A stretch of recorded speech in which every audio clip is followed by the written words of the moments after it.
자, 오늘 말씀의 제목은 복음이 우리에게 주는 것들. 한번 읽어보겠습니다. 다 같이 시작.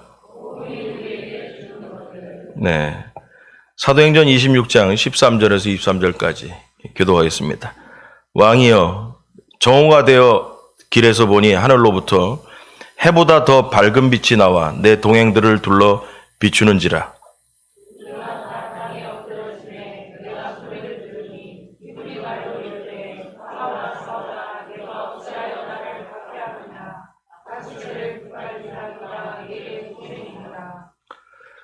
내가 대답하되 주님 누구시니까? 주께서 이르시되 나는 네가 박해하는 예수라.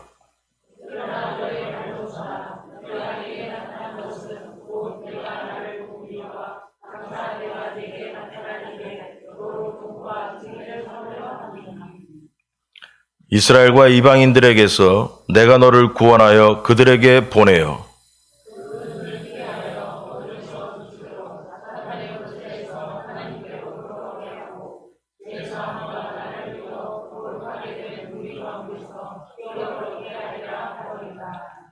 아그리빠 왕이여, 그러므로 하늘에서 보이신 것을 내가 거스르지 아니하고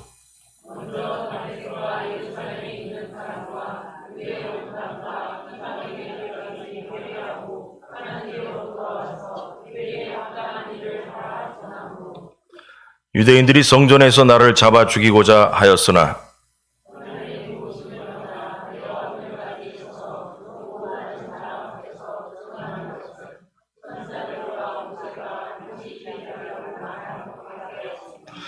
같이 합니다.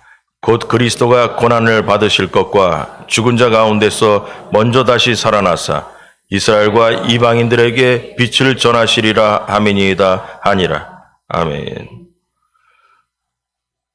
계속해서 사도행전 보면서 오늘 이 본문에 대한 이야기는 사도 바울이 이제 로마로 압송당하기 전에 그 베스도 총독 앞에서 또 갑자기 아그리빠 왕과 그 아그리빠 왕의 여동생 버니게라는 여자가 베스도 총독이 부임했을 때 인사하러 왔다고 했지 않습니까? 그래서 거기서 아그리빠 왕이 그 사도 바울이라는 사람 그 여기 붙잡혀 있다고 하는데 얘기를 한번 들어보자. 그래서 얘기를 듣게 됐습니다. 근데 지난주 앞장에서 얘기한 게 뭐였냐면 사도 바울은 틈만 나면 전도하는 거예요. 하여튼 말할 기회만 있으면 자기 간증하고 내가 어떻게 예수 그리스도를 만나게 되었는지 그런 상황을 극복하게 되면서 어떻게 이 자리까지 왔는지 틈만 나면 복음을 전하는 기회로 삼았다라는 게 지난주 말씀이었습니다. 그래서 오늘 그 틈을 만나서 또다시 자기의 죄를 변명하는 것이 아니라 또 예수 그리스도를 만난 과정을 또 얘기하고 있습니다. 그래서 얘기가 다메섹으로 가는 도중에 이런 얘기가 또 나오는데 사도행전에 이 얘기만 오늘에 보는 것까지 세 번째 나오는 이야기의 간증 내용입니다. 그래서 다메섹으로 가는 도중에 내용을 보니까 해보다 더 밝은 빛이 보였다라는 거예요. 햇빛보다 더 밝은 빛이 나타나가지고 근데 그 빛이 같이 가던 동료들도 빛은 같이 봤어요. 같이 봤는데 놀래가지고 동료들과 같이 예수 그리스도를 믿는 사람들을 잡아서 압송하려고 핍박하려고 가는 도중에 그 동료들과 같이 햇빛보다 더 밝은 빛은 다 보고 땅에 놀래서 엎드려졌다는 거예요. 그러나 동료들과 사도 바울의 차이점이 뭐였냐면 차이점은 이들은 모두가 빛은 다 봤지만 그 빛 속에서 말씀하시는 예수 그리스도의 말씀은 사도 바울만 들었다는 거죠. 빛은 다 봤지만 음성은 듣지 못했다라는 것입니다. 그래서 결국 예수님의 음성을 들은 바울은 예수님을 영접했고 예수님의 음성을 듣지 못한 동료들은 예수님을 영접하지 못했습니다. 그래서 이 말도 잘 이렇게 묵상해 보면 이런 생각이 들어요. 여러분, 우리가 기적을 체험한다고 해서 예수님을 영접하는 것이 아니라 예수님의 말씀을 들어야 변화된다는 것을 의미하는 것입니다. 그래서 신앙생활 하면서도 뭐 기적 바라고 어쩌고 하는 사람도 있습니다. 여러분, 오병이의 기적도 경험했지만 그 많은 사람들이 예수 그리스도께서 십자가에 못 박힐 때 없어졌습니다. 오로지 뭐냐 하면 기적을 바라고 믿는 신앙이 아니라 복음, 말씀을 믿어야 변화되는 것입니다. 그리고 예수님은 다메섹으로 가던 바울을 찾아와 만나주시고 그에게 중요한 사명을 맡기셨습니다. 그래서 뭐냐면 예수님 만나면 사명이 주어집니다. 예수님 만나면. 여러분, 예수님을 만나야 나에게 주시는 사명을 알게 된다는 것을 알아야 됩니다. 혹시라도 지금 사는 게 무의미하고 재미도 없고 내가 왜 사는지 모르겠다 하는 사람 있습니까? 그 사람 교회를 다녀도 주님 만나지 못해서 그렇습니다.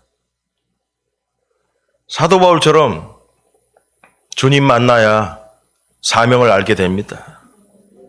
예수님이 우리를 심심해서 만나주시고 예수님이 바울을 만난 것도 뭐 심심해서 만난 게 아닙니다. 주님을 만나면 자동적으로 우리에게 주어지는 사명을 깨닫게 됩니다. 그러므로 예수님을 만나야 되는 겁니다. 동료들과 같이 빛을 만났지만 빛 속에서 말씀하시는 예수 그리스도를 만난 사도 바울만이 사명을 알게 되었다는 것입니다. 그래서 말씀으로 예수 그리스도를 제대로 만나야 한다는 것입니다. 이때 우리에게 주어지는 사명을 알게 되고 내가 이 땅에 왜 보내졌는지 그리고 죽는 날까지 내가 무엇을 하면서 살아야 되는지에 대한 답을 알게 되는 것입니다. 바울은 예수님을 만나고 나서 부활하신 예수님을 특별히 이방인들에게 전하는 사명을 받게 되었습니다. 그 부르심을 따라서 바울은 이방인을 위한 사도로서 변화되기 시작합니다. 갈라디아 2장 8절에 보니까 베드로에게 역사하사 그를 할례자의 사도를 삼으신 이가 또한 내게 역사하사 나를 이방인의 사도로 삼으셨느니라. 이렇게 말씀했습니다. 그래서 사도 바울은 자기가 왜 이 땅에 보내졌는지에 대한 답을 알고 살고 있다는 것입니다. 여러분, 하나님은 바울을 통해 이방인들에게 복음을 전하게 하셨습니다. 그 목적은 궁극적으로 이방인들을 구원하기 위한 것입니다. 바울을 통해서 전해지는 복음에는 우리에게 주어지는 복음의 선물이 있습니다. 이 복음의 선물이 무엇인지를 오늘 알아볼까 합니다. 오늘 내용은 사도 바울이 간증한 내용입니다. 근데 쭉 읽다 보면 뭐 다 아는 얘기예요. 근데 눈에 띄는 여기에서 구절이 있습니다. 17절과 18절을 보니까 이스라엘과 이방인들에게서 내가 너를 구원하여 그들에게 보내어. 예수님께서 사명을 주십니다. 이스라엘과 이방인들에게 내가 너를 구원하여 그들에게 보내어. 18절이 가장 중요한 본문의 내용입니다. 18절 한번 다 읽어볼까요? 그 눈을 시작.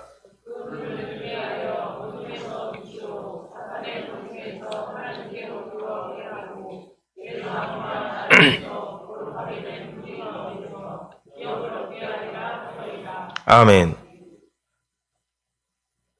사도 바울에게 주신 사명 가운데 구체적인 내용이 18절에 나와 있는 내용입니다. 본문을 잘 보면 복음을 알아가는 것에도 순서가 있다라는 걸 알 수 있습니다.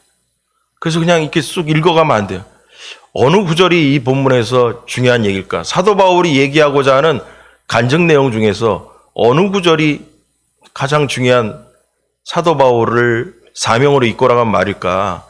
그걸 한번 생각해 보면 18절이 이 모든 본문을 이끌어가고 있는 중요한 주제 본문이 되겠습니다. 이방인에게 보내진 바울은 이방인들의 눈을 뜨게 하는 것이 가장 첫 번째 할 일이었다라는 것을 말합니다. 18절에 보면 그들의 그 눈을 뜨게 하여, 눈을 뜨게 해서 어둠에서 빛으로, 사탄의 권세에서 하나님께로 돌아오게 하고. 여러분, 무조건 눈을 떠야 됩니다. 사도 바울은 이방인들에게 보내줘서 맨 처음 한 일이 뭐냐? 그들의 눈을 뜨게 하는 일이었습니다. 여러분, 눈을 떠야 복음을 알게 됩니다. 그렇다면 사람들이 다 눈이 멀어 있는 상태입니까? 그렇습니다. 다 눈이 멀어서 앞을 보지 못하는 상태입니다. 예수님은 우리를 이렇게 판단하고 계신 것입니다.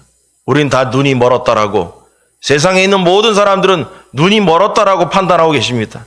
그래서 사도 바울에게 가서 하시는 말씀이 세상의 모든 자들이 가서 눈을 뜨게 해라라는 거예요. 그러나 사람들은 나는 눈이 멀지 않았다라고 주장합니다. 나는 볼 거 다 보고 있다고 얘기하죠. 우리는 눈이 멀지 않았다고 하지만 성경은 우리의 눈이 멀었다라고 얘기하고 있다는 것입니다. 마찬가지로 사도 바울도 처음에는 눈이 멀지 않은 자라고 주장하는 자였습니다. 그래서 자신의 눈에 보이는 대로 행동을 하고 예수님을 핍박했던 것입니다.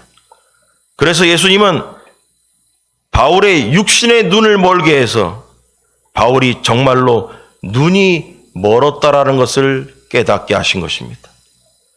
여러분, 이걸 묵상하면 중요한 생각이 들어요. 사도 바울이 얘기하는, 진단하는 사람들의 영적인 상태가 뭐냐? 눈이 멀었다라는 거죠. 그래서 눈을 뜨게 해라는 거예요. 그래서 이걸 읽으면서 생각이 들었어요. 아, 그래서 예수님은 눈이 멀지 않았다라고 주장하는 사도 바울도 육신의 눈까지 멀게 해서 네가 진짜로 눈이 멀었다라는 것을 깨닫게 하시려고 했던 거다라는 거죠. 여러분, 성경에서 예수님 만나고 나서 눈이 멀었던 사람은 바울밖에 없습니다. 하나님이 우리에게 다가오는 방법은 여러 가지예요. 사도 바울에게 만났던 방법은 눈이 멀었다라는 거예요.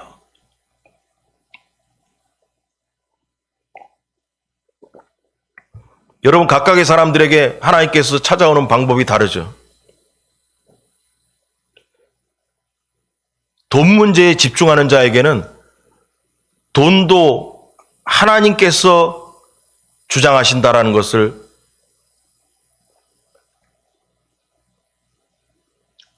어서 오세요.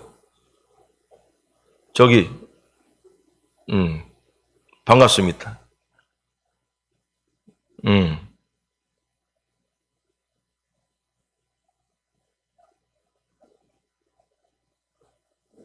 우리 장기사님 친구고 우리 교회 10여 년 이상 전부터 전기 문제는 저분이 다 하셨습니다. 그러니까 전도하려고 그랬었는데 오늘 오셔서 너무 감사합니다. 근데 어디까지 했나 모르겠네.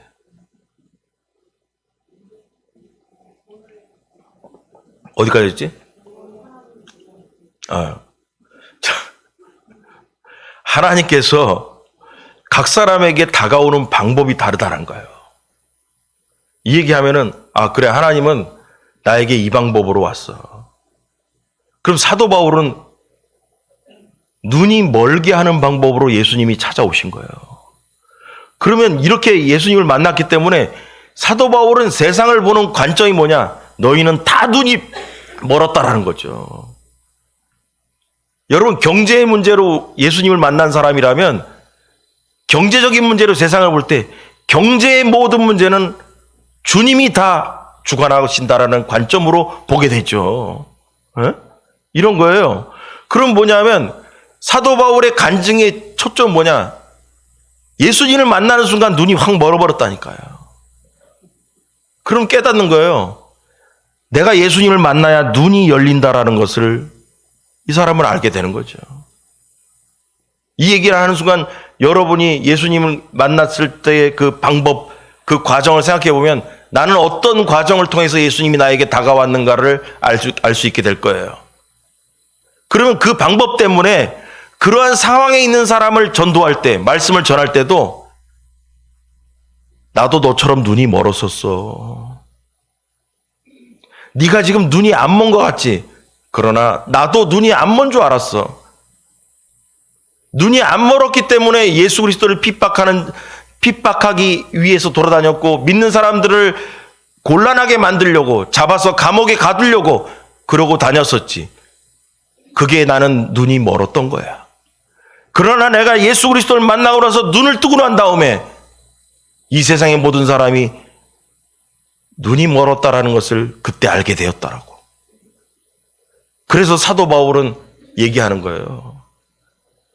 예수님께서 사도 바울에게 그 눈을 뜨게 하여 어둠에서 빛으로, 사탄의 권세에서 하나님께로 돌아오게 하라는 거예요. 그러면서 읽으면서 그 생각했어요. 사도 바울에게 왜 남들에게 없는 독특한 길을 가다가 빛을 만나고 예수 그리스도를 만나는데 눈이 멀게 되는 간증이 왜 들어왔을까? 사도 바울은 눈이 멀었기 때문에 깨닫게 하려고 예수 그리스도께서는 그렇게 다가오신 것이라는 거죠. 각 사람에게 다가오는 예수님의 방법이, 통로가 다 다른 거예요. 그래서 예수님은 바울을 깨닫게 하시려고 바울의 눈을 멀게 하시고, 본인이 눈이 멀었다는 것을 진정으로 알게 될 때에 다메섹에 사는 예수님의 또 다른 제자인 아나니아를 통해 가지고, 아나니아가 기도해 주니까 그때 육신의 눈이 뜨게 되었던 것입니다.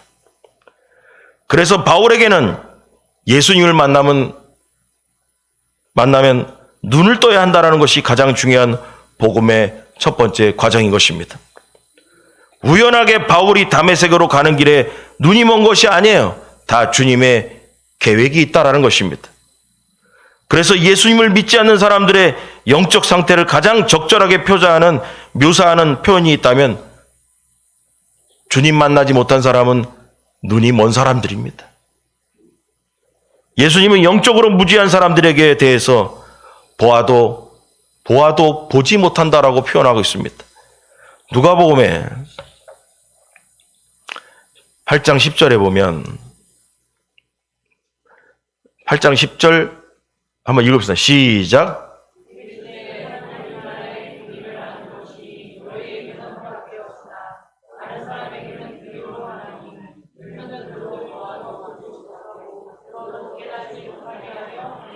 아멘. 보아도 보지 못하고 들어도 깨닫지 못하게 하는. 그럼 보아도라는 것은 뭘까요? 육신의 눈을 얘기하는 거예요. 보아도 보지 못하고, 그건 영적인 눈을 얘기하는 거예요. 그럼 들어도, 그 앞에 들어도는 뭐냐? 육신의 귀를 얘기하는 거죠. 들어도 깨닫지 못합니다. 영적인 귀를 얘기하는 거죠. 또 이사야 42장 7절 다 같이 시작.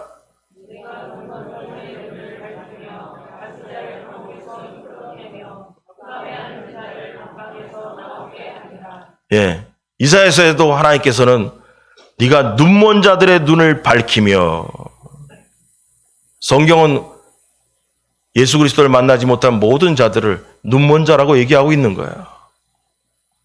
그래서 1번, 복음에 대해서, 복음이 우리에게 줄 수 있는 것은 첫 번째, 영적인 눈을 뜨게 합니다.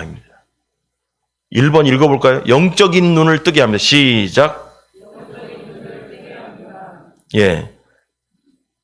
자, 그래서 예수님은 사도 바울에게 눈먼 사람들의 눈을 뜨게 하라는 사명을 주신 것입니다. 그럼 이 얘기를 들으면서 우리 적용합니다. 여러분, 사도 바울에게 주어진 사명이 오늘날 우리에게도 주어진 줄 믿으시기 바랍니다. 그리고 교회에도 주어진 것입니다. 교회와 우리의 첫 번째 사명은 뭐냐? 하나님의 말씀인 진리를 전함으로 하나님이 창조주이심을, 또 예수님이 유일한 우리의 구원자이심을, 오직 그분을 믿음으로 구원받을 수 있다는 것을 눈을 뜨게 만들어야 되는 것입니다. 세상 사람들에게 하나님이 살아계심을 알려야 하고 우리는 죄인이라는 것을 알려야 되는 것입니다. 눈먼 자들은 하나님이 계신 줄도 모릅니다. 눈먼 자들은 내가 죄인인지도 모릅니다. 이것이 바로 그들의 눈을 뜨게 하는 작업을 우리가 해야 된다는 것입니다. 자신이 죄인일도 모르는 사람들이 많이 있습니다. 그리고 하나님이 계신 것을 알지 못하는 사람도 많습니다. 우리는 이러한 세상을 교회와 우리를 통해서 눈을 뜨게 하는 사명이 있다는 것입니다. 눈을 뜨게 되는 그 시간부터 복음이 들어가는 것입니다. 내가 죄인인 것을 아는 순간 복음이 들어가는 것입니다. 하나님께서 이 세상을 창조하고 하나님이 이 세상의 주인이라는 걸 알 때 하나님을 만날 수 있는 문이 열리기 시작하는 것입니다. 그러므로 우리가 전도를 해도 맨 먼저 해야 될 것은 뭐냐? 상대방의 영적인 눈을 뜨게 하는 일을 먼저 해야 됩니다. 죄인임을 알게 해줘야 되고 창조주 하나님이 계심을 알게 해야 되고 죄를 해결하기 위해서 예수님을 만나야 된다는 것을 알려줘야 됩니다. 이때부터 불신자들의 눈이 뜨여지게 되는 것입니다. 여러분 혹시나 해서 질문합니다. 여러분 혹시 아직도 눈이 먼 자는 아닌지 모르겠습니다. 그냥 교회만 다니는 사람인지 아닌지 모르겠습니다. 두 번째로, 복음이 우리에게 어떻게 다가오는가? 하나님께 돌아오게 합니다. 다 같이 시작. 18절을 다시 한번 읽겠습니다. 시작.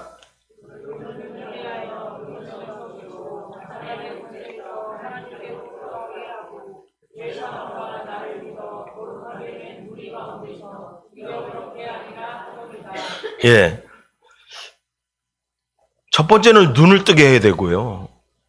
사도 바울에게 1번 눈을 뜨게 해야 된다는 거예요. 2번 어둠에서 빛으로, 사탄의 권세에서 하나님께로 돌아오게 하고. 그래서 우리의 영적인 눈을 뜨게 한 다음에 사람들을 하나님께로 돌아오게 하는 것이 사도 바울에게 주어진 사명이었습니다. 복음을 전하는 목적은 사람들이 예수 그리스도를 믿음으로 하나님께로 돌아오게 하는 것입니다. 하나님과 상관없는 길을 가던 사람들이 그 길에서 돌이켜서 하나님께 돌아오는 것이 복음의 목적인 것입니다. 하나님을 모르던 사람이 하나님께로 돌아오는 것, 이게 교회의 목적이고 우리가 이 땅에 보내진 목적인 것입니다. 여러분, 예수님만이 길이요 진리요 생명이십니다. 그러므로 죄인들은 예수님을 통해서만 하나님께 나아갈 수 있다는 걸 믿으시기 바랍니다. 우리 성경 구절 읽어보겠습니다. 요한복음 14장 6절 시작.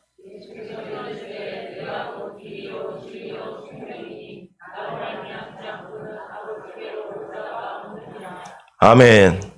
아멘입니까 여러분? 예수님 만나야 됩니다. 죄인들이 가는 길에서 돌이켜 하나님께 돌아오는 것을 회개라고 합니다. 우리는 사람들에게 복음을 전함으로 회개하게끔 해야 합니다. 회개를 가르쳐야 합니다. 그러기 위해서는 눈을 떠서 자신이 죄인임을 깨닫게 만들어야 되는 것입니다. 하나님과 상관없이 살아온 과거의 삶에 대해서 통회하고 마음을 찢는 마음으로 하나님을 삶의 주인으로, 아버지로 모시게 해야 한다는 것입니다. 여러분, 명절을 맞이해서 부모가 있는 사람들은 모두가 부모에게 아마도 갔다 오거나 오시거나 방법을 통해서 만났을 것입니다. 여러분, 사람도 명절을 맞이해서 부모를 찾아갑니다. 육신의 부모를 찾아갑니다. 어느 날 우리 작은 아버지께서 저희 아버지 구남매인데 아버지가 장남이고 이제 돌아가셨고 어머니 계신데 작은 아버지들 계신 중에 작은 아버지가 어느 날 몇 년 전에 이런 얘기 하시는 거예요. 우리 어머니가 좀 아프시니까 그 형수님이 돌아가시면 우리가 갈 데가 없어요. 명절에 다른 사람들 다 어디 갈 데 있는데 형수님마저 돌아가시면 우리가 갈 데가 없어요. 그래서 나중에 형수님 돌아가시면 저희 집에 오시겠다고 그래서 저희 집에 오시라고. 저희 집에 와서 밥이나 드시고 가시라고. 그런 얘기 한 적이 있어요. 다 뭐냐 하면 명절이 돼서라도 사람들 마음속에는 고향이 생각나고 부모가 생각하고 또 큰 집이 생각나고 이런 게 생각나는 거예요.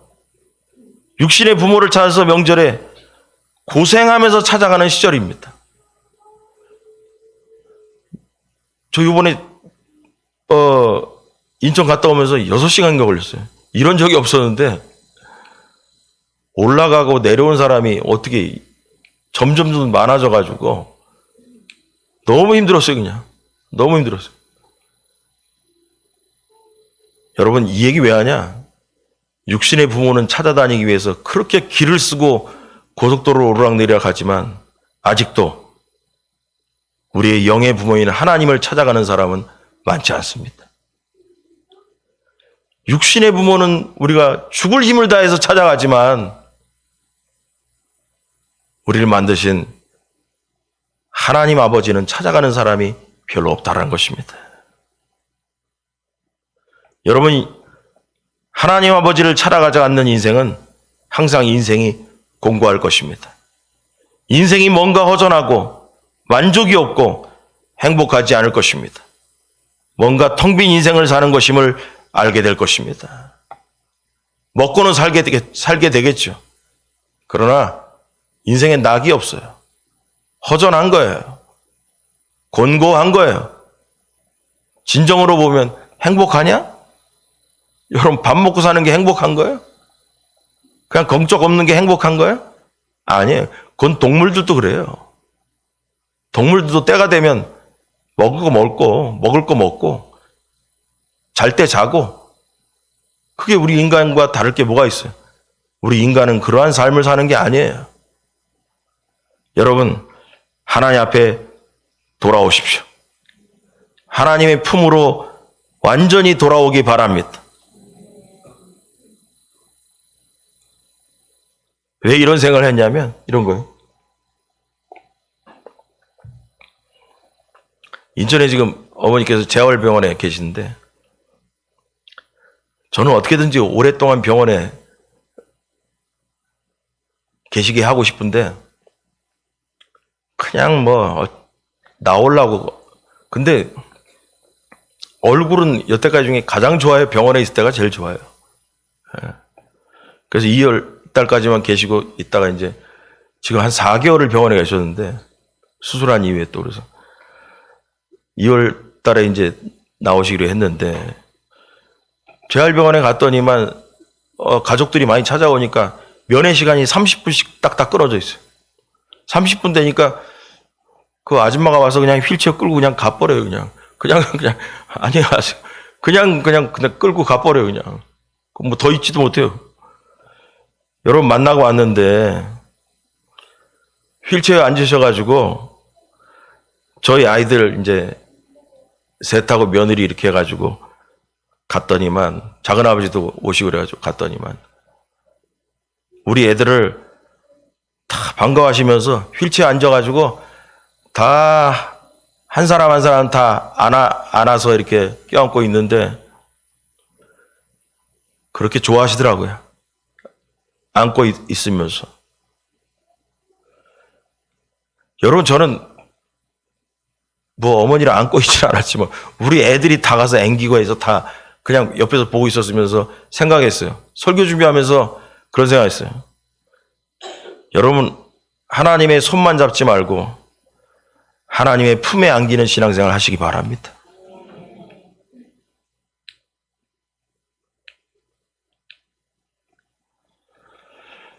여러분 하나님을 바라만 보지 말고 하나님의 품에 안기는 신앙생활 하기 바랍니다.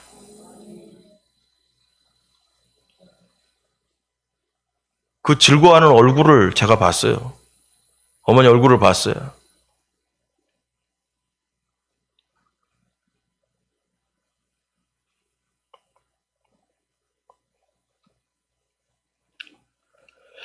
그래서 설교 준비를 하면서 어젯밤에 하면서 그 생각이 문득 나면서 아버지께로 돌아오라. 돌아오게 하라. 사도 바울에게. 그 돌아오는 게 어머니 생활하면서 적었어요. 손만 잡는 신앙생활이 아니라 하나님 아버지 품에 안기는 신앙생활을 할 때 아버지께서 얼마나 기뻐하실까. 여러분 복음 세 번째, 죄사함을 얻게 합니다. 다 같이 시작. 18절 다시 한번 읽겠습니다. 시작.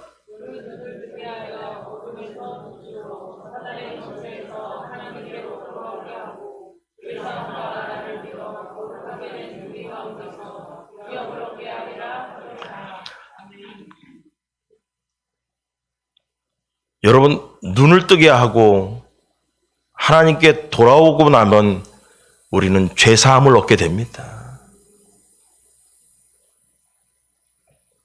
바울은 이방인이 죄사함을 얻게 하는 일을 위해 자신은 부름받았다라고 고백하고 있는 것입니다. 죄인들이 회개하고 하나님께 돌아올 때 비로소 죄사함을 얻게 되는 것입니다. 여러분 죄사함을 받아야 거룩하게 되는 것입니다. 죄를 달고 다니면서 거룩으로 나아갈 수가 없습니다. 예수님의 피로 죄를 씻어내야 됩니다. 찬송가에 나와 있듯이 나의 죄를 씻기는 것은 예수님의 피밖에 없다라는 것입니다. 예수님의 피값이 그러한 역할을 한다는 것입니다. 예수님의 피는 우리의 죄를 씻어내는 역할을 한다는 것입니다. 예수님의 피가 우리를 거룩하게 한다는 것이에요. 예수님의 피만이 우리의 죄를 없애준다는 것입니다. 그 예수님의 나를 위한 그 피 흘리심을 믿어야 합니다. 그래야 우리가 거룩으로 나아갈 수 있다는 것입니다. 성경은 사람이 자신에게 죄가 없다고 하면 여전히 죄인으로 남고 죄가 있다고 고백하고 돌이키면 용서받고 정결해진다고 성경은 얘기합니다. 요한일서 1장 8절에 10절 우리 다 같이 읽으시다 만일 시작.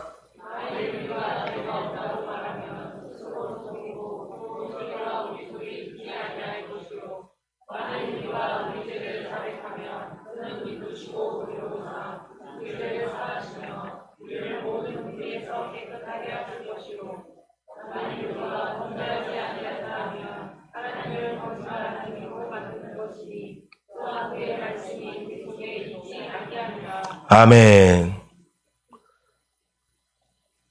여러분 신앙생활에 그래서 중요한 게 뭔지 아세요? 하나님 나는 죄인입니다를 매일 고백해야 돼요. 내가 뭔 죄인이야 내가. 여러분 복음이 안 들어갑니다. 그러나 매일같이 우리 죽는 날까지 하나님 우리는 죄인입니다. 이 죄인인 나에게 은혜를 주시옵소서. 이때 우리에게 복음의 능력이 들어가기 시작하는 것입니다. 만일 우리가 우리 죄를 자백하면 그는 미쁘시고 의로우사 우리 죄를 사하시며 우리를 모든 불의에서 깨끗하게 하실 것이요. 믿습니까 여러분? 우리는 죄인들에게 회개를 가르칠 뿐만 아니라 죄사함의 복도 가르쳐야 하는 것입니다. 죄사함은 우리에게 자유와 참된 기쁨과 만족을 줍니다. 여러분 사람이 죄 짓고 편하게 못 산다고 했습니다. 죄의 용서를 받는다는 것은 그래서 복인 것입니다. 그러므로 예수 그리스도를 믿고 회개함으로 죄사함의 복을 맛본 사람은 기꺼이 모든 민족에게 그 복을 전하기 위해 애를 쓰게 되어 있습니다. 누가복음 24장 47절 다 같이 시작.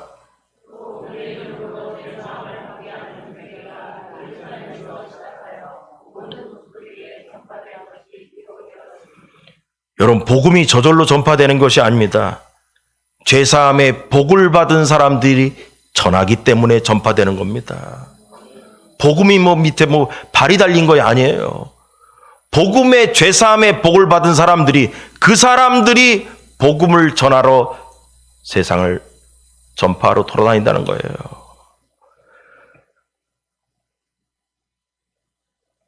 여러분, 복음을 전하는 여러분이 되길 주의 간절히 축원합니다.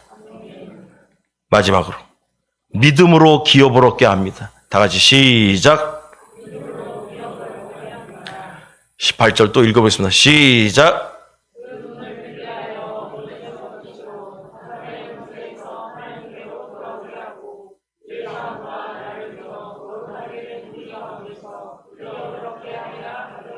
예, 기업을 얻게 하려 함이라.